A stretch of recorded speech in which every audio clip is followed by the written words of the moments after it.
Juga beliau mengangkat dalil surah Al-Hujurat ayat 6 yang bunyinya a'udzubillahi minasyaitonirrajim, ya ayyuhalladzina amanu in ja'akum fasiqun binaba'in fatabayyanu an tusibu qauman bijahalatin fatusbihu ala ma fa'altum nadimin.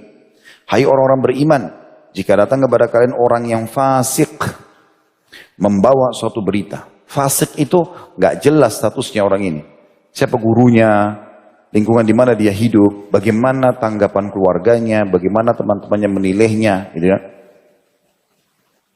Maka periksalah baik-baik, periksa dengan teliti, agar kalian tidak menimpakan satu musibah kepada satu kaum tanpa mengetahui keadaannya yang menyebabkan kalian menyesal atas perbuatan kalian itu. Makna menyesal ini kalimat santun dari Allah SWT, artinya kalian akan saya hukum dengan berat nih. Jadi hanya sekedar nerima, gosip. Makanya teman-teman, kalau ada informasi yang sampai kepada kita, yang kita lakukan beberapa hal. Yang pertama sekali, tanya dulu. Ini ada hubungannya sama saya nggak? Nggak ada hubungannya sama antum, anggap tidak dengar. Cukup ingkar mungkar, ya Allah perbaiki, ya Allah berikan hidayah. Kalau hubungan sama antum, nama antum dibawa-bawa, oke. Kalau enggak, jangan ikut-ikutan. Gak usah masuk ke zona orang lain. Masih banyak urusan kita yang harus kita selesaikan. Kemudian setelah itu, kalau ada hubungan sama kita, tabayun. Cross check dulu. Cross check pun itu betul-betul mendengarkan informasi dan melihat bukti-bukti. Karena orang fasik itu, salah satu cirinya, mereka kalau menyebarkan gosip, mereka punya argumentasi, bukan tidak punya. Syaitan membantu mereka membuat argumentasi itu. Seakan-akan betul-betul dia gambarkan di depan kita, kalau ini benar orang melakukannya. Apa Allah sebutkan tentang ciri orang munafik dalam surah Munafik? Nabi Muhammad SAW sendiri bisa terpengaruh dengan mereka. Karena mengatur retorika, menyusun data-data palsu, segala macam untuk menyesatkan atau menyalahkan orang yang sedang dia tuduh. Allah mengatakan, a'udzubillahi minasyaitonirrajim, wa in yaqulu tasma' liqaulihim, ya. Wa idza ra'aitahum tu'jibuka ajsamuhum wa in yaqulu tasma' liqaulihim. Ada dua cirinya. Orang munafik, penampilannya, paras wajahnya, pakaiannya semua bagus, menarik kalau dilihat. Plus kalau dia berkata, kau akan mendengar hai Muhammad, kata retorika yang disusun. Padahal mereka itu dusta. Makanya teman-teman cross check, dan cross check itu bukan hanya sekedar data-data, sumber yang sedang menyampaikan kita ini orangnya benar gak nih? Kalau zaman dulu ulama hadis untuk menilai orang itu layak jadi rujukan dalam sanad hadis dipelajari, dicari tahu siapa guru-gurunya dulu. Makanya kalau kita lihat di buku-buku yang menjelaskan tentang biografi para perawi hadis itu dicari, di situ ada guru-gurunya siapa saja, fulan. Kalau dia sudah sampai pada tingkat orang yang ahli hadis, ditulis itu murid-muridnya siapa, fulan, plus apa pendapat ulama tentang dia. Itu baru orang itu bisa diterima informasinya.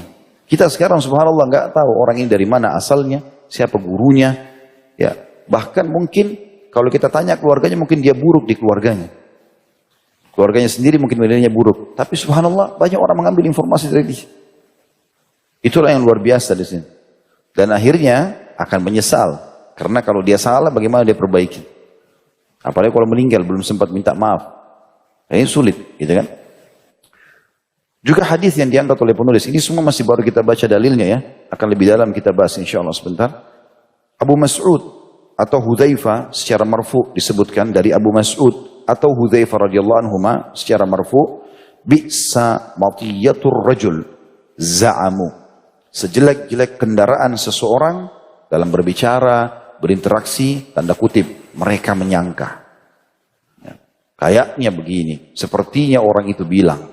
Ya, hadisnya riwayat Abu Daud dengan sanad sahih.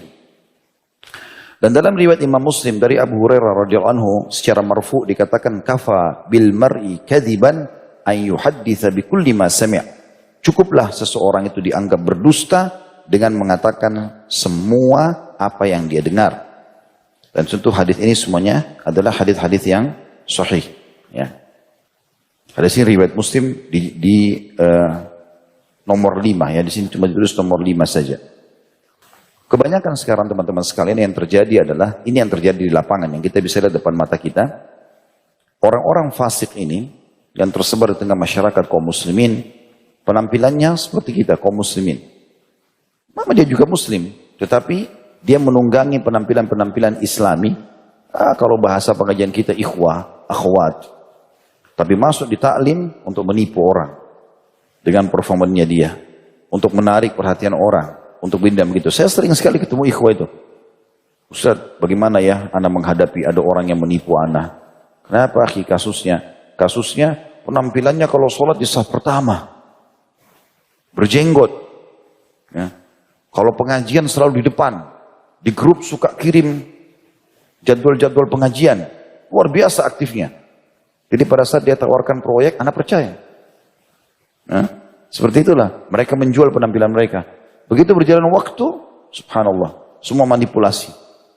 Dan itu berapa kali saya dibahasakan dengan ikhwan, jemput pengajian itu hari, dibahasakan itu sama mereka di mobil, ada yang cerita ini, ada yang cerita itu, hampir semua, gitu kan, hampir semuanya. Dan saya pun menemukan banyak kasus seperti itu. Nah, ada beberapa orang yang pernah bergabung dengan kami, saya tahu betul, luar biasa penampilannya. Tapi luar biasa juga penipuannya. Iya. Jadi karena ketahuan berbuat salah, akhirnya menyebarkan isu untuk menutupi kesalahannya. Ini subhanallah keburukan di atas keburukan. Gitu kan? Dan lupa kalau Allah Azza wa Jalla maha melihat, maha mengetahui. Dan akan ada hukumannya. Yang paling tepat teman-teman kita kalau buat salah, akuin kesalahan, perbaiki. Selesai. Ini enggak. Ketahuan kesalahan malah sengaja cari jalan untuk menyerang orang itu. Padahal dia salah. Dan makin, ya kalau dalam bahasa Arab dikatakan, tanah basah makin disiram air, tambah becek lah, gitu kan. Seperti itulah.